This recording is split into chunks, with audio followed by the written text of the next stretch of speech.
আসসালামু আলাইকুম সুপ্রিয় শিক্ষার্থীবৃন্দ, কি সকলে ভালো আছো? তোমাদের অনলাইন ক্লাসে তোমাদের স্বাগত জানাচ্ছি।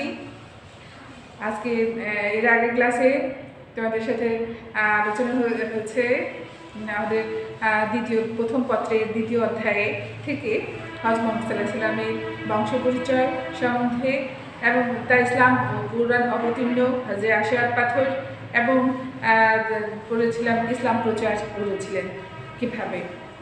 তো আজ আমরা ক্লাসে যে বিষয়গুলো জানবো সেগুলো একটু জেনে নেই। তো আমরা কি বিষয়ে আজকে আলোচনা করব? আমরা আলোচনা করব বোর্ডে তোমাদের আছে, একটু দেখে নাও কি কি বিষয়ে আমরা এই পাঠ থেকে জানতে পারবো। পাঠ থেকে জানতে পারবো প্রকাশ্য ইসলাম ধর্ম, ইসলাম প্রচার কীভাবে করেছিলেন হযরত মুহাম্মদ সাল্লাল্লাহু আলাইহি সাল্লাম, এটা সম্বন্ধে জানবো। আবিসিনিয়ায় হিজরত করেছিলেন, এটা জানতে পারবো এই বিষয়ে। এরপরে মুসলিম বিরোধী সংঘ গঠন করেছিল, এই বিষয়ে জানতে পারবো। এরপরে আবু তালিবের নির্বাসন সম্বন্ধে কিছুটা জানবো, খাদিজা ও আবু তালিবের মৃত্যু, এই বিষয়গুলো আমরা এর মধ্যে জানতে পারবো। তো প্রথমেই আসা যাক যে আমরা প্রথম পয়েন্টটা নিয়ে আলোচনা করছি, প্রকাশ্যে ইসলাম প্রচার কীভাবে করেছিলেন। প্রকাশ্যে ইসলাম প্রচার করেছিলেন তিনি। আমরা জেনেছি যে ইসলাম প্রচার তাহলে আমরা 610 খ্রিস্টাব্দে তার কাছে কি এসেছিল, তাই না? ওহী নাজিল হয়েছিল সূরা আলাকের প্রথম 5 আয়াত, 96তম সূরা, আমরা এর আগে ক্লাসে আলোচনা করেছিলাম। তো এই সূরাটি তার উপরে নাজিল হয়েছিল। এরপর থেকে তিনি এরপরে হযরত খাদিজা রাদিয়াল্লাহু তাআলা আনহু, আবু বকর এবং হযরত আলী রাদিয়াল্লাহু আনহু তারা ইসলাম ধর্ম গ্রহণ করেছিলেন সর্বপ্রথম। এরপরে তিনি গোপনে ইসলাম হযরত মুহাম্মদ সাল্লাল্লাহু আলাইহি ওয়াসাল্লাম গোপনে ইসলাম প্রচার করছিলেন। এরপরে সাফা পাহাড়ের পাদদেশে সবাইকে আমন্ত্রণ জানিয়েছিলেন এই পৌত্তলিকতা থেকে মুক্তির জন্য, মূর্তি পূজা বন্ধের জন্য এবং সকলকে এই থেকে মুক্তি দেওয়ার জন্য ইসলাম ধর্ম গ্রহণের জন্য আহ্বান জানিয়েছিলেন। কিন্তু সেখানে আহ্বানে সারা তারা তো দেননি, বরঞ্চ ইসলাম প্রচার বিরোধী তারা কার্যক্রম শুরু করে, নবীজির উপরে অত্যাচার নির্যাতন বাড়িয়ে দেয় এবং এরপরে তার উপরে এই সেখান থেকে তার উপরে নির্যাতন শুরু হয়, নবী করিম সাল্লাল্লাহু আলাইহি ওয়াসাল্লামের অত্যাচার বাড়িয়ে দেয়। তার বিষয়ে তার পেছনে কয়েকটি কারণ ছিল, যেমন তারা তো প্রতিযোগিতা তাদের মধ্যে গভীরভাবে শিকড় গেড়ে বসেছিল। এই শিকড়। আরেকটি কারণ হচ্ছে প্রাচীন ধর্মমত নানা ও স্বার্থ সংশ্লিষ্ট প্রলোভন যেগুলো ছিল বিস্তার করেছিল তার নতুন ধর্মমত, সেই ধরনের কোনো প্রলোভন ছিল না। আর আরেকটি কারণ ছিল যে প্রাচীন যে ধর্ম উপাসনায় কুরাইশদের কায়েমি স্বার্থ, তাদের মধ্যে স্বার্থ যে রক্ষণাবেক্ষণ, তাদের সাথে তাদের সম্মান, প্রভাব, প্রতিপত্তি এটি জড়িয়েছিল। তাই তারা সেখান থেকে যদিও বুঝতে পারছিল, কিন্তু তাদের এই প্রভাব প্রতিপত্তি থেকে বঞ্চিত হবে, সেই কারণে তারা তাদের জায়গা থেকে সরে আসছিল না। এসব কারণে মক্কার কুরাইশরা ইসলাম ধর্মের সুমহান বাণী গ্রহণ না করে বরং ইসলাম বিরোধী শক্তি হিসেবেই তারা আবির্ভূত হলো। এদের মধ্যে ছিলেন আবু লাহাব, আবু সুফিয়ান, আবু জেহেল প্রমুখ নেতারা এই হযরত মুহাম্মদ সাল্লাল্লাহু আলাইহি ওয়াসাল্লামকে ধর্মদ্রোহী ও পাগল বলে ঠাট্টা বিদ্রূপ করতে শুরু করে এবং এতে কোনো সফলতা না পেয়ে তারা নবী করিম সাল্লাল্লাহু আলাইহি ওয়াসাল্লামকে লোভ লালসা দেখাতে শুরু করে, সুন্দরী নারী, টাকা, ধন সম্পদ, এইগুলো তারা দিতে শুরু করে, তাদেরকে প্রলোভন, নবী করিম সাল্লাল্লাহু আলাইহি ওয়াসাল্লামের প্রলোভন দেখাতে শুরু করে। কিন্তু এতেও তারা ব্যর্থ হয়। এরপরেও তার উপরে নবী করিম সাল্লাল্লাহু আলাইহি ওয়াসাল্লামের উপরে অমানবিক নির্যাতন শুরু হয় এবং আবু লাহাবের স্ত্রী উম্মে জামিলা, আবু সুফিয়ানের স্ত্রী হিন্দা তার পবিত্র মাথায় যে নোংরা ময়লা আবর্জনা যে ঢেলে দেয় এবং পথে কাটা বিছিয়ে রাখে, এই কাজগুলো তারা করেছিলেন। নবদীক্ষিত অনেক মুসলমান অন্ধ করা হয়েছিল, যারা নতুন নতুন ধর্ম গ্রহণ করেছিল তাদেরকেও অন্ধ করে দেওয়া হয়েছিল, তাদের উপরে এমন নির্যাতন করেছিল। পুড়িয়ে মারাও হয়েছে, তাদেরকে আবার পুড়িয়েও মারা হয়েছে। এত নির্যাতনের মাত্রা অতিরিক্ত হয়ে যায়। যখন এই নির্যাতনের মাত্রা অনেক হয়ে যায় তখন তারা আবিসিনিয়ায় হিজরত করে। আবিসিনিয়া বর্তমান ইথিওপিয়া। আবিসিনিয়া হচ্ছে বর্তমানে ইথিওপিয়া। সেখানে কুরাইশ সেই যে সেখানকার রাজা ছিলেন তখন নাজ্জাসি, এই নাজ্জাসি তখন তাদেরকে সেখানে যান। প্রথম পর্যায়ে যান হজরত ওসমান এবং তার স্ত্রী এবং তার রুকাইয়া সহ 15 জন, 11 জন পুরুষ এবং 4 জন নারী। হ্যাঁ, এই জন্যে তার দরবারে আশ্রয় গ্রহণ করেছিলেন। এবং দ্বিতীয় পর্যায়ে প্রায় আবিসিনিয়ায় প্রায় 2 মাস অবস্থানের পর মুসলমানরা ফিরে আসলে কুরাইশদের অত্যাচার আরও বেড়ে যায়। কুরাইশরা যে অত্যাচার দ্বিগুণ বাড়িয়ে দেয়। এরপরে তারা দ্বিতীয়বার 616 খ্রিস্টাব্দে আবারও তারা হিজরত করেন এবং সেখানে যান। পরবর্তীতে দ্বিতীয়বার যখন যান তখন তাদের সাথে ছিলেন 83 জন পুরুষ এবং 18 জন স্ত্রী। দ্বিতীয়বারে হিজরত করেন, ইসলাম ধর্ম গ্রহণ করেছিলেন যারা, তারা সেখানে তাদের কুরাইশদের অত্যাচারের মাত্রা যখন বেড়ে যায় তখন আবার দ্বিতীয়বারের মতো আবিসিনিয়ায় হিজরত করেন। তো প্রথম পর্যায়ে তারা 615 খ্রিস্টাব্দে করেছিলেন এবং পরে 616 খ্রিস্টাব্দে দ্বিতীয় হিজরত করেন। হ্যাঁ, তো প্রথম হিজরত, সর্বপ্রথম যদি হিজরত বলা হয় কোথায় করেছিল? আবিসিনিয়ায়। কত সালে? 615 খ্রিস্টাব্দে। দ্বিতীয় হিজরত 616 খ্রিস্টাব্দে। তো এইভাবেই নাজ্জাসি আশ্রয়প্রাপ্ত হয়ে মুসলমানরা আত্মরক্ষা করেছিলেন। এবং এই যে তারা নাজ্জাসির কাছে গিয়ে আশ্রয় পেয়েছিলেন, সেখান থেকে কুরাইশরা কিন্তু তাদেরকে ফেরত পাঠাতে হবে, কিন্তু নাজ্জাসি তাদেরকে ফেরত পাঠায়নি। কারণ তাদের সাথে, নাজ্জাসির সাথে 570 খ্রিস্টাব্দে তাদের একটা সংঘর্ষ হয়। 570 থেকে 571-এ আবিসিনিয়ার রাজার সাথে তাদের একটা সংঘর্ষ হয় এবং সেখান থেকে তারা শত্রু মনে করে এবং সেই সূত্রেই কিন্তু মুসলমানদেরকে সহযোগিতা করেছিলেন নাজ্জাসি। হ্যাঁ, নাজ্জাসি ছিলেন, তার খ্রিস্টান ধর্মাবলী, কিন্তু তার উপাধি ছিল নাজ্জাসি। তার নাম ছিল আসহেমা তার নাম ছিল, আর নাজ্জাসি ছিল তার উপাধি। তো তিনি এই কারণে কিন্তু মুসলমানদের সহযোগী। এর গুরুত্ব, হিজরতের যে আবিসিনিয়া গিয়েছিল, এর গুরুত্ব ছিল অপরিসীম। আর মুসলমানদের মনোবল বৃদ্ধি পায়। এতে তারা যে ইসলাম ধর্ম গ্রহণ করছিলেন ভাবতে শুরু ছিলেন যে তাদের কীভাবে করবে, তারা তো মারধর করছে, পুড়িয়ে মারতেছে, পাথর মেরে নিক্ষেপ করে মেরে ফেলছে। তো এই অত্যাচারগুলো থেকে তারা যে সেখানে গিয়ে রেহাই পায় এবং আশ্রয়স্থল হিসেবে সেখানে সুরক্ষিত থাকে। এরপরে কুরাইশদের মনোবল আবার ভেঙে যায়। যেমনি ছিল আবিসিনিয়ায় হিজরত করার পরে তাদের মনোবল বৃদ্ধি পায় মুসলমানদের, আর কুরাইশদের মনোবল কিন্তু ভেঙে যায়। কারণ তারা সেখানে গিয়ে তাদেরকে ফেরত দেয়নি। তাদের দিন দিন বৃদ্ধি পাচ্ছে, ইসলাম ধর্ম অনেকেই গ্রহণ করছে। এতে তাদের মনোবল ধর্মান্তরিত হচ্ছে, অনেকেই ধর্ম ত্যাগ করে ইসলাম ধর্মে যাচ্ছে এতে, এবং সেখানে আশ্রয় গ্রহণ করছে। সেই কারণে তাদের মনোবল কিন্তু কারবার ভেঙে যায়। এরপরে মুসলমানদের জন্য এটা ছিল আশীর্বাদ স্বরূপ।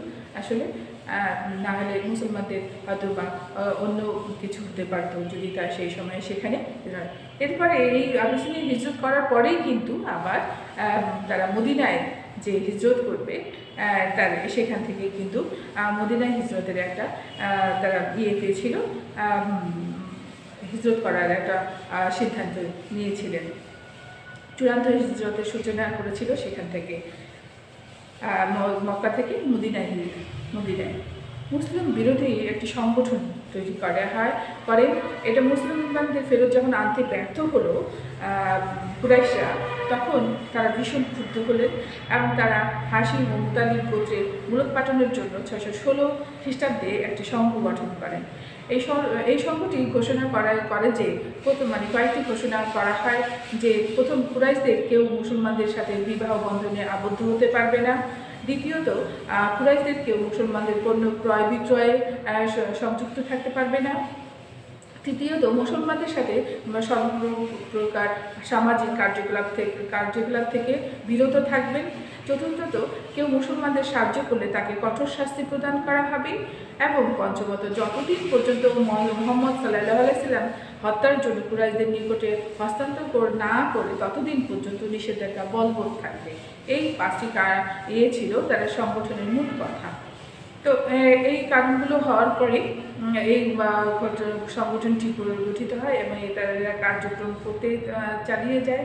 এরপরে ইসলাম প্রচারে অভাবনীয় ও ঈর্ষান্বিত হয়ে কুরাইশরা মহানবী সাল্লাল্লাহু আলাইহি সাল্লামকে পরিবার ও অনুসারীদেরকে বয়কট করে এবং 617 থেকে 619 খ্রিস্টাব্দ পর্যন্ত সোয়াবে আবু তালিবের গ্রিক গুহায় মহানবী সাল্লাল্লাহু আলাইহি সাল্লাম তার আত্মীয় পরিজন অনুসারী সকলকে নিয়ে সেই সমাচ্যুত হয়ে চরম কষ্টে জীবনযাপন করতে থাকে। হাশিম ও মুতালিব গোত্রে প্রায় 3 বছর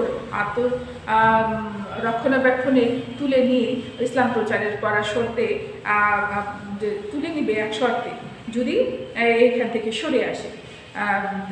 যখন 3 বছর থাকলো তারা 3 বছর ধরে কিন্তু কোনো পাচ্ছিল না, সুফল পাচ্ছিল না তাদেরকে বয়কট করে বা এক ঘরে করে, তখন তারা অন্য প্রসেস দিল, তাদেরকে আরও প্রলোভন দিতে শুরু করলো, শর্ত দিল, তারা নিষেধাজ্ঞা তুলে ইসলাম প্রচারের শর্তে আবার মুহাম্মদ সাল্লাল্লাহু আলাইহি সাল্লামকে আরও মানে অপসারণের প্রস্তাব দেয়। এবং নবী করিম সাল্লাল্লাহু আলাইহি সাল্লাম এর উত্তরে বলেন যে আমার এক হাতে ডান হাতে আমার সূর্য এবং বাম হাতে চন্দ্র এনে দিল, আমি এই ইসলাম গ্রহণকে বর্জন করব না। নবী করিম সাল্লাল্লাহু আলাইহি সাল্লাম এই কথা বলেছিলেন। তিনি আরও বলেন লাত উজ্জা মানাত যে শূন্য গর্ভ নাম মাত্র। হ্যাঁ, এই ঘোষণার পর নির্যাতনের মাত্রা আরও বৃদ্ধি করে দেয়। নির্যাতনের মাত্রা বৃদ্ধি পেয়ে এরপরে হযরত হামজা ইসলাম ধর্ম গ্রহণ করেন। কুরাইশের চরম বিরোধিতা সত্ত্বেও 616 খ্রিস্টাব্দে হামজা হযরত ওমর ইসলাম ধর্ম গ্রহণ করেছিলেন। ফলে ইসলামের সংগঠন ক্ষমতা আরও বৃদ্ধি পায়। হযরত ওমর একজন শক্তিশালী নেতা ছিলেন। তিনি যখন ইসলাম ধর্ম গ্রহণ করেন তিনি প্রকাশ্যে ইসলাম ধর্ম প্রচারের কথা বলেন। গণতন্ত্রকে এক গুরুত্বপূর্ণ উপাদান হিসেবে কাজ করেছিলেন তাদের ইসলাম ধর্ম গ্রহণ করার ফলে। এরপরে 619 খ্রিস্টাব্দে খাদিজা ও আবু তালিবের মৃত্যু যখন ঘটে, কিছুদিনের পরে 25 বছর জীবনসঙ্গিনী যে বিবি খাদিজাকে হারান তিনি। এবং খাদিজার মৃত্যুর 5 সপ্তাহ পরে পিতৃব্য আবু তালিব মৃত্যুবরণ করেন। এবং এই জন্য সেই সময় তাকে কি কর্তব্য বিমূঢ় হয়ে যান, মন খারাপ থাকে। এই অবিস্মরণীয় যে আরববাসীদের অনেকে একে নবুয়তের 10ম বছর বা আমুল হুয়ুন বা দুঃখের বেদনার বছর বলে থাকে। তো আমুল হুয়ুন কি দুঃখের বছর, কত খ্রিস্টাব্দে এটা? 619 খ্রিস্টাব্দে আমুল হুয়ুন বলা হয়। এটা কিন্তু প্রশ্ন হয় তোমাদের, এই প্রশ্নটা মানে যে আমুল হুয়ুন কি দুঃখ বা বেদনার বছর বা নবুয়তের 10ম বছর। হ্যাঁ, তোমরা যে নবী করিম সাল্লাল্লাহু আলাইহি সাল্লামের যে চাচা তাকে আবু তালিব তিনি যাকে মানুষ করেছিলেন, ছোটোবেলায় লালন পালন করেছিলেন, এবং তিনি মারা যাওয়াতে এবং তার প্রিয় স্ত্রী খাদিজাতে তিনি গভীর শোকে মর্মাহত হয়ে পড়েন। এরপরে তিনি হযরত মুহাম্মদ সাল্লাল্লাহু আলাইহি ওয়াসাল্লাম আবু তালিব খাদিজার মৃত্যুর পর কুরাইশদের দ্বিগুণ নির্যাতন শুরু করেন। তারা তো রক্ষা করতো, তারা ধনাঢ্য ছিলেন সেখানকার খাদিজা। তার মৃত্যুর পরে আবু তালিবও তার মাথায় ছিলেন, ছাদ ছিলেন। তারা যখন মারা যান দুজনে, তখন কিন্তু তার আরও নির্যাতনের মাত্রা বাড়িয়ে দেয়। নির্যাতন মাত্রা এমত অবস্থায় তিনি পালিত পুত্র জায়েদকে নিয়ে 575 মাইল দক্ষিণে অবস্থিত তায়েফে গমন করেন। বনু আহলাফ এবং গোত্রের নিকট আশ্রয় প্রার্থনা করেন এবং কিন্তু তায়েফবাসী মুহাম্মদ সাল্লাল্লাহু আলাইহি ওয়াসাল্লাম প্রত্যাগত ইসলামের সুমহান বাণী অনুধাবন করতে না পেরে তাকে লাঞ্ছিত অপমানিত করে শেষ পর্যন্ত তার প্রস্তর আঘাত করেন এবং তায়েফ থেকে তাড়িয়ে দেন। তায়েফে তখন পেলেন না, সেখানে তিনি ইয়ে করলেন না, তারা বুঝতে পারলেন না, সেখানে তার নির্যাতিত হয়ে ফেরত আসলেন। এরপরে যে মহানবী সাল্লাল্লাহু আলাইহি ওয়াসাল্লাম জীবনের সবচেয়ে চমকপ্রদ অলৌকিক ঘটনা ছিল মিরাজে গমন। হ্যাঁ, মিরাজে গমন করেন। বিবি খাদিজা আবু তালিবের মৃত্যুর পর মহানবী সাল্লাল্লাহু আলাইহি ওয়াসাল্লামকে সান্ত্বনা দেওয়ার জন্য আল্লাহ তাআলা মিরাজের মাধ্যমে তাকে সাক্ষাৎ প্রদান করেন। মিরাজের ঘটনা, মিরাজ শব্দের অর্থ ঊর্ধ্বগমন। মিরাজ শব্দের অর্থ ঊর্ধ্বগমন। 620 খ্রিস্টাব্দে রজব মাসের 27 তারিখে 620 খ্রিস্টাব্দে রজব মাসের 27 তারিখে আল্লাহর সাথে সাক্ষাৎ করার জন্য উদ্দেশ্যে পবিত্র মসজিদুল আকসা থেকে বোরাক নামক একটা দ্রুতগামী বাহন চড়ে আল্লাহর সাথে সাক্ষাৎ করতে করেন এবং তিনি মিরাজে থেকে 5 ওয়াক্ত নামাজ পড়ার নির্দেশ পান, যা সকল মুসলমানদের জন্য ফরজ। যে 5 ওয়াক্ত নামাজ, সেখান থেকে তিনি আল্লাহর দরবারে দিদার লাভ করেন এবং সেখান থেকেই তিনি 5 ওয়াক্ত নামাজের কথা উল্লেখ করেন। তো শিক্ষার্থীবৃন্দ, তোমরা এতক্ষণ জানতে পারলে যে আবিসিনিয়ায় কীভাবে হিজরত হয়েছিল, আবিসিনিয়া হিজরতের গুরুত্ব সম্বন্ধে জানতে পারলে। তারা এই আবিসিনিয়া হিজরতের পরে তারা যে কিছু মুসলমানদের জন্য কীভাবে ডমিনেট করা যায়, কীভাবে তাদেরকে সরানো যায়, তাদের উৎখাত করা যায়, সেজন্য কুরাইশরা অনেক কার্যক্রম পরিচালনা করেছিলেন। তার মধ্যে সংগঠন তৈরি করেছিলেন, সংগঠন করে সংগঠনের নীতিমালা সকলকে তাদেরকে একঘরে করে দেওয়া হয়েছিল। সেখান থেকে নির্যাতন অতি কষ্টে 3 বছর অতিবাহিত করার পরে আবার একটি সুযোগ দেয় যে সেখান থেকে বের হয়ে এসে কীভাবে তারা আরও সেখান থেকে সরিয়ে আনা যায় নবী করিম সাল্লাল্লাহু আলাইহি সাল্লামকে।